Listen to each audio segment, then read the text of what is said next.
J6 footage is out there for everyone to see. There's a ceasefire in the Middle East. Will it last? Some more football. And even in the midst of all of these troubling times, can we still find a way to be thankful?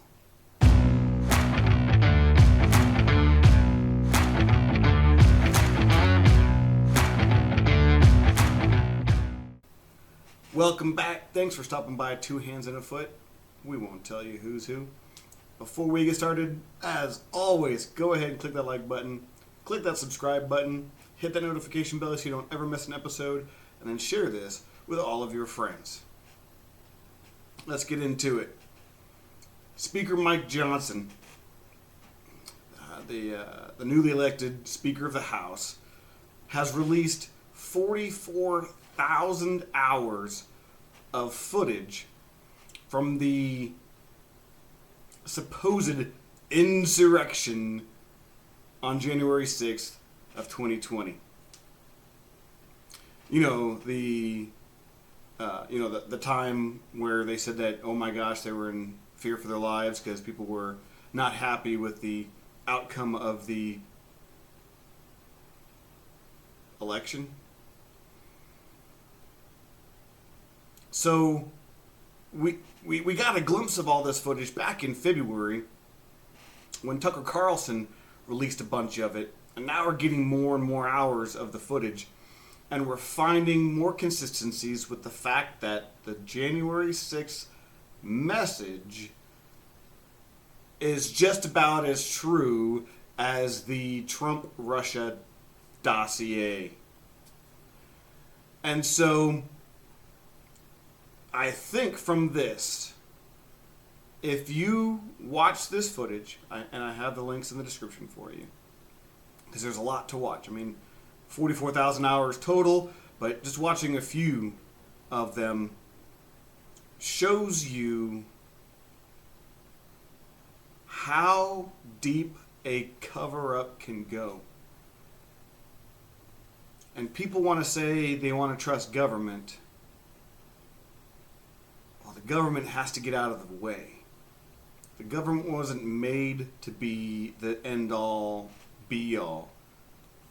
The federal government is supposed to be very, very small. If you look at the Constitution and you read it and you study it, the federal government is supposed to be really, really small with very, very limited powers.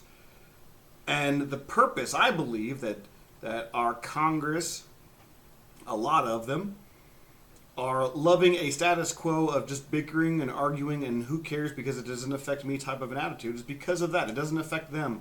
They get the power. They get the money. They don't care. And that's a terrible thing. And we have a handful of people who do care and are speaking out. One of those is Mike Johnson, the new Speaker of the House. He is not having any of this dilly-dally,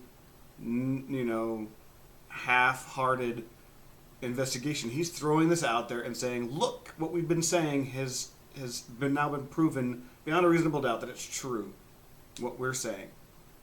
That's what Speaker Johnson is saying. And so I think it's interesting that you don't hear a whole lot about it.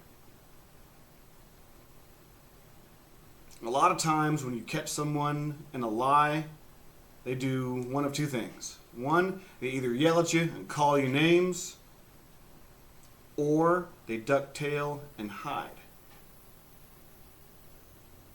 And they're hiding. The people who have, because they don't have anything to say. Look, saying something mean and belittling is just going to add to their looking bad.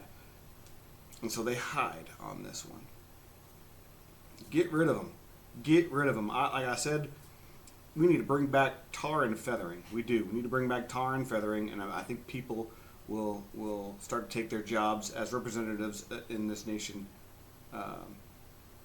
more seriously. Israel. They've been fighting for 6 weeks with Hamas after Hamas's terrorist acts and continued terrorist acts. And just yesterday, they came to a temporary ceasefire to allow an exchange of individuals. Hamas is getting back 150 prisoners of war. Israel is getting 50 hostages. Now tell me who values life. That Israel is willing to accept a lesser number of individuals, innocent individuals for that matter, for 150 people they know that are going to turn around and come right back and start fighting them again. Now, I think it's interesting. Now, Joe Biden and his administration are sitting there saying, look at what we did. The U.S. needs to get out of it because the U.S. is going to blubber things up. We need to stay out of this one as far as advice and what have you. If Israel doesn't want it, we don't need to give it to them. The people of the United States can show their support in many, many other ways other than our government doing anything. Our government doesn't do anything but mess stuff up at this point. So we need to get them out of there, and then we as a people can help how we can help.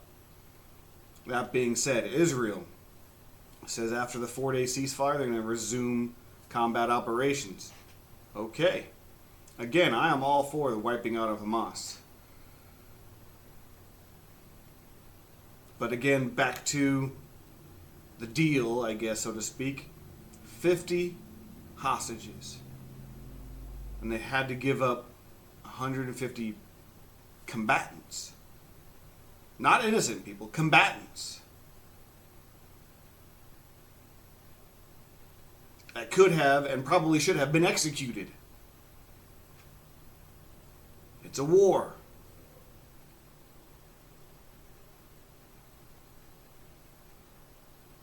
But Israel values the lives of innocents to the point where they're willing to sacrifice more of their soldiers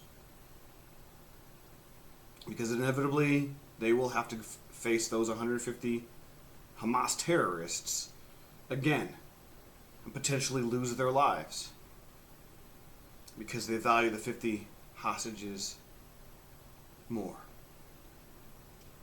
If that doesn't do anything for you, I don't know what does. It's Thanksgiving. And what do we think about Thanksgiving? We think about good food, maybe being around family being good. But we also think about football. Football happens on Thanksgiving. It's been a tradition my entire life that football's been on a Thanksgiving day. There's now 3 games on Thanksgiving. Obviously, the Cowboys always play, the Lions always play, and I think the Seahawks are playing this year too. But that's not really my point here. My point is this: speaking of football, and speaking of Thanksgiving, we have a team in the National Football League called the Washington Commanders. And before they were the Washington Commanders, they were the Washington Football Team. And before they were the Washington Football Team, they were their actual name, the Washington Redskins. Now, some loopy leftists decided they wanted to ban the name Redskins because, oh my gosh, it offended 5 people. And so the Redskins changed their name, as idiotic as it was. They changed their name and they couldn't figure it out because, oh my gosh, we don't know what to do, so we just call us the Washington Football Club. Then they came up with Washington Commanders, which, awesome. Great name for a group of people who, whatever. But, as I've always have said, and I know a lot of others have as well, Native Americans or Indians or however you want to call the indigenous people who were here before Europeans, they actually like the fact that we name our sports teams after them. They do. Overwhelmingly, they do. Now, there's this group in North Dakota. They're suing the Washington Commanders for dropping the Redskins name because they're saying that let me get the quote here. They're saying that the name Redskins carries deep cultural, historical, and emotional significance, honoring the bravery, resilience, and warrior spirit associated with the Native American culture. And that by wiping the name off of the team, they are essentially wiping away a cherished and honored part of the history of this nation and of a people. So they're doing the exact opposite of what they were pandering to the left and those 5 people wanted, who were offended. Those 5 people who were offended wanted in changing the name. Oh my gosh, it offends people. No, it offends people that you're wiping away their honored status. That's what they were doing. And so they're suing to get the Redskins name back. Because real Americans and real smart people actually understand the significance of Redskins. The people who, I guess, who are in charge are not smart. And so they're going to pander, because they're going to pander to those 5 people who are offended and speak loudly. And so they changed their name. And so, Washington, change your name back to the Redskins, because that's who you guys are. You can't change that. You may be able to do it by name, but you can't change it in spirit and in honor and in history. You can't change history. And so just change the name back. Tell those 5 people who were offended to brush off, and let's get on with football. Thanksgiving. We have a lot of stuff going on in this country, in this world, that it's sometimes really easy to get down on things, on life in general.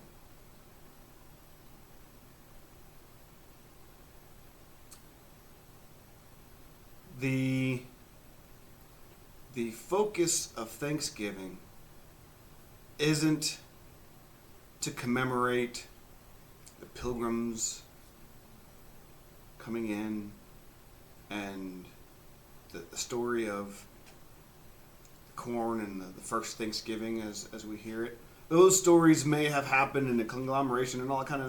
I'm not belittling those situations that occurred, the peaceful situations that occurred back in that day, but what I'm driving at here is Thanksgiving is more than just a remembrance of an event or several events. Now, it's a primarily U.S. holiday, although like Canada does celebrate, and they do have similar versions of this holiday in Germany and Japan and Liberia and Brazil and even the Philippines. But it's what it's about is primarily a U.S. holiday, and so it was celebrated since the 1600s, 1700s, and various ways on various dates in the fall, and then somewhere around the turn of the 19th century, like the 1800 time frame, they put it on the last Thursday of November, and then finally in 1939, President Franklin Delano Roosevelt decided he's going to put a proclamation out there and then make it the 4th Thursday in November.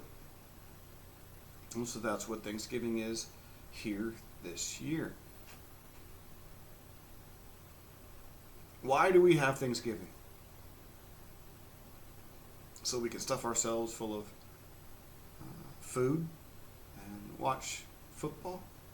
It's a nice benefit. It's a nice benefit. Some people can't do that.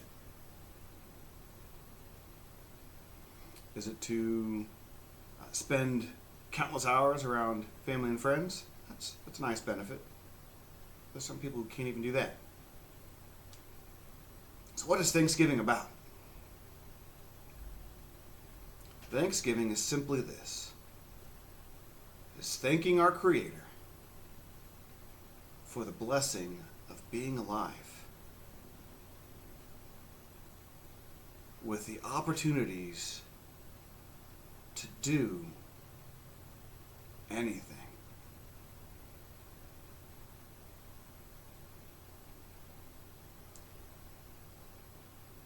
Like I said, there are some people who can't, who won't be able to eat a lot of food this Thanksgiving. A lot of people who will be alone this Thanksgiving.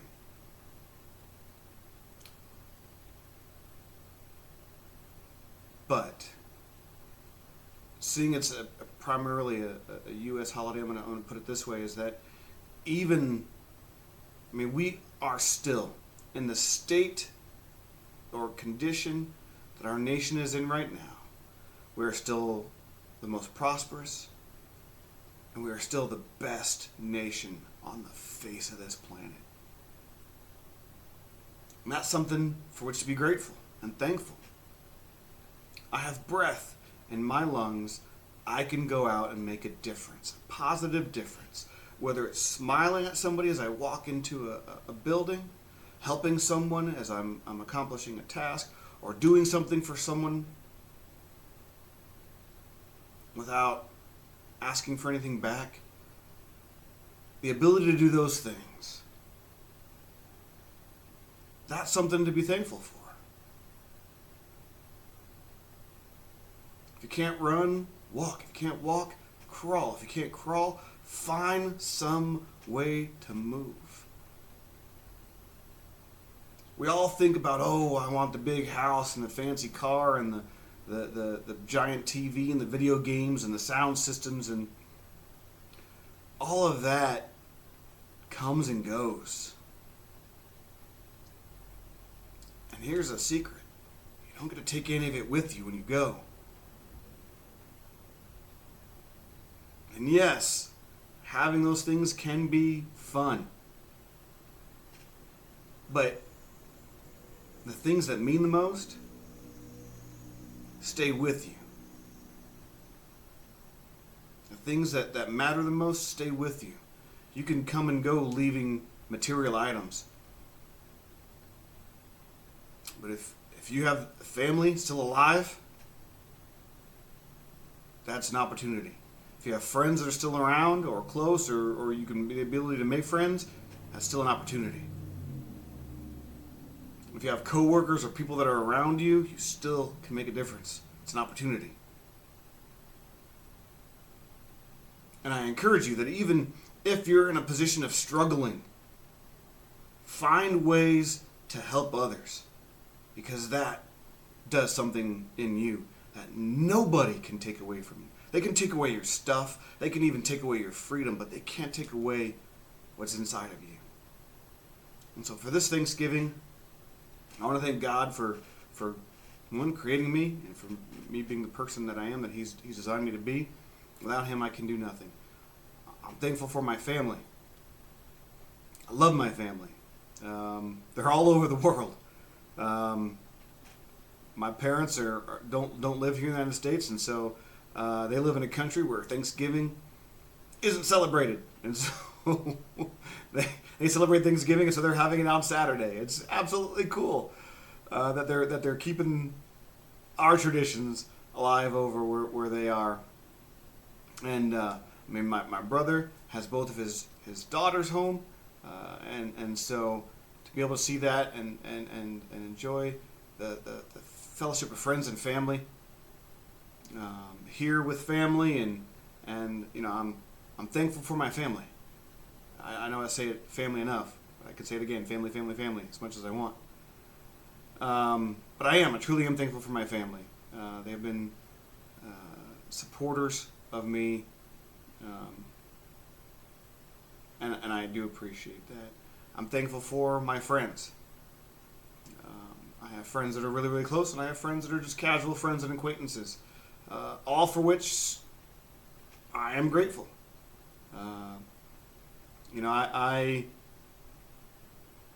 I have been around the block a bunch of times. I have friends from previous careers and jobs, and friends from the Army. I've got friends from from here in town. I've got old friends and new friends, and old friends that I lost touch with and became new friends, if you want to call it that. Reacquainted with, and it's good to be around a bunch of people who just want to enjoy life together. You don't necessarily have to all think the same or even believe a bunch of the same stuff, but we all want to enjoy life together, and that's the key to being a friend is wanting to enjoy life. And I think that I have a good number of people who want to do that around me, and who I want to do that around with and for them. And so I'm thankful for them. Many of whom are viewers. If you're a viewer and you're not in one of those categories of my God, my family, or my friends, I'm thankful for you too. For stopping by and watching, even though I don't know who you are. I appreciate it.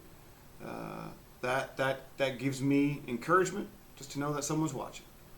So that wraps up Thanksgiving for me. I know it's good to have a lot of things sometimes, but sometimes it's good to not have a lot of things and be able to ponder the things that really matter in life and what you can do to make a difference. And that, again, no one can take away from you. And that Thanksgiving lasts longer than just one day a year. That about wraps it up for today. I appreciate you guys watching. As always, you can follow this channel on X. You can follow it in Rumble. And I just now started Patreon. So you can follow it on Patreon as well. So I'm starting to get things lined up for future endeavors with this. So yes, you can follow it on all three, and we can get there going. So whatever it is, I hope you have a good afternoon, evening, night, morning, midnight snack. I don't care as long as it's good. And I'll catch you guys on the flip side.